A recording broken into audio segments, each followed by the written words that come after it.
বিসমিল্লাহির রহমানির রহিম। সুপ্রিয় এইচএসসি এবং আলিম জামায়াতের বিজ্ঞান বিভাগের ছাত্রছাত্রীবৃন্দ, আপনাদের খুবই গুরুত্বপূর্ণ একটা সাবজেক্ট, যে সাবজেক্টের নাম হচ্ছে পদার্থবিজ্ঞান প্রথম পত্র। পদার্থবিজ্ঞান প্রথম পত্রের এমসিকিউ সলিউশন করার জন্য, অর্থাৎ 25 মার্কের এমসিকিউ যে অংশটুকু, এটি সলিউশন করার জন্য মূলত দুই ক্যাটাগরির প্রশ্ন পরীক্ষার মধ্যে এসে থাকে। প্রথম ক্যাটাগরিটা হচ্ছে কিছু তথ্য থাকে, যে তথ্যগুলো আপনাদের মুখস্থ রাখতে হয়, আর কিছু প্রশ্ন আছে যেগুলা গাণিতিক কনসেপ্ট। তো গাণিতিক কনসেপ্টগুলা মূলত বোঝার ব্যাপার। আমি বিগত বর্ষের প্রশ্নগুলা ওই রিসার্চ করে দেখেছি। তথ্যভিত্তিক প্রশ্ন মিনিমাম 50% থেকে 60% চলে আসে, আর গাণিতিক 50 থেকে 40% প্রশ্ন চলে আসে। তো তথ্যগুলা জানার জন্য আপনাকে কোনো বইয়ের মধ্যে মূলত যে তথ্যগুলা জানলে আপনি সহজে এমসিকিউগুলো সলিউশন করতে পারবেন, এগুলো আসলে বইয়ের মধ্যে পাওয়া যায় না, এলোমেলো অবস্থা থাকে। আর আপনারা কী করেন, বোর্ডের প্রশ্নগুলা সলিউশন করার চেষ্টা করেন এলোমেলোভাবে, কিন্তু মূলত যে তথ্যগুলো আপনাকে জানলে বোর্ডের প্রশ্ন আর সলিউশন করা লাগবে না, এমনিতেই আপনি বোর্ডের যে কোনো প্রশ্ন ইনশাল্লাহ অনায়াসে পারবেন। বিগত 15 বছরের প্রশ্ন বিশ্লেষণ করে যে প্রশ্নগুলা, যে তথ্যগুলা এমসিকিউর মধ্যে এসেছে, সেগুলো আপনাদের সামনে ইনশাল্লাহ উপস্থাপন করব। তো ধারাবাহিকভাবে আজকে আমি অষ্টম অধ্যায় পদার্থ প্রথম পত্রের যে অধ্যায়টার নাম হচ্ছে পর্যাবৃত্তিক গতি, সেই অধ্যায় থেকে যে তথ্যগুলো জানা এমসিকিউর জন্য অপরিহার্য, সেই তথ্যগুলো আপনাদের সামনে প্রথমে আমি উপস্থাপন করব। এরপরে আমি গাণিতিক হয়তো 5টা বা 6টা টাইপের মাধ্যমে ইনশাল্লাহ গাণিতিক প্রশ্নগুলো সলিউশন করে দেবো বোর্ডের মাধ্যমে। তো আজকে আমি যে তথ্যগুলো জানা আপনার জন্য অপরিহার্য, সেই তথ্যগুলার একটা একটা করে আপনাদের সামনে পড়ে শোনাবো। আপনারা দয়া করে নিজ হাতে এগুলো নোট করে নেবেন। তো অষ্টম অধ্যায় পর্যাবৃত্তিক গতি থেকে প্রথম যে তথ্যটি, সেটা হচ্ছে পর্যাবৃত্তিক গতির উদাহরণ: ঘড়ির কাঁটার গতি, সূর্যের চারদিকে পৃথিবীর গতি, তারপরে তাপ ইঞ্জিনের সিলিন্ডারের মধ্যে পিস্টনের গতি ইত্যাদি। 2 নম্বর তথ্যটি হচ্ছে দোলন গতির উদাহরণ: খুব কম বিস্তারে সরল দোলকের গতি, সূর্যলাকার বাহুর কম্পন, স্প্রিংয়ের উলম্ব কম্পন, গাড়ির ইঞ্জিনের পিস্টনের গতি। 3 নম্বর তথ্যটি হচ্ছে স্থানিক পর্যাবৃত্তির উদাহরণ: স্কেলের উপরের দাগ, শার্টের ডোরাকাটা দাগ, কঠিন পদার্থের কেলাসের মধ্যে অণু। 4 নম্বর হচ্ছে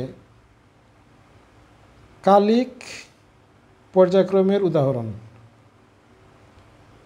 1 নম্বর গিটারের তারের গতি, দোলায়মান সরল দোলকের গতি, ঘড়ির কাঁটার গতি। 5 নম্বর তথ্যটি হচ্ছে সরল সন্দিত গতিসম্পন্ন কোনো কণার ত্বরণ সরণের সমানুপাতিক ও বিপরীতমুখী। খুবই গুরুত্বপূর্ণ এবং বারবার পরীক্ষার মধ্যে এসেছে।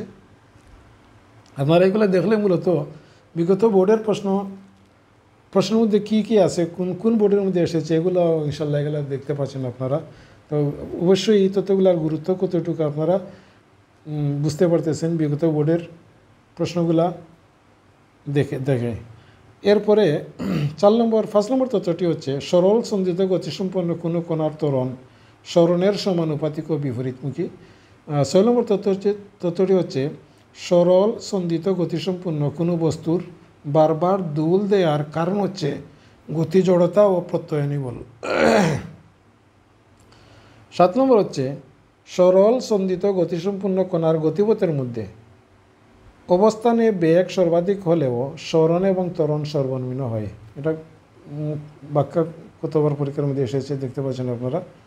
8 নম্বর তথ্যটি হচ্ছে সরল স্পন্দিত স্পন্দন সম্পন্ন কোনো কণার গতি সরণের সর্বোচ্চ অবস্থান থেকে শুরু হলে আদি দশা π/2।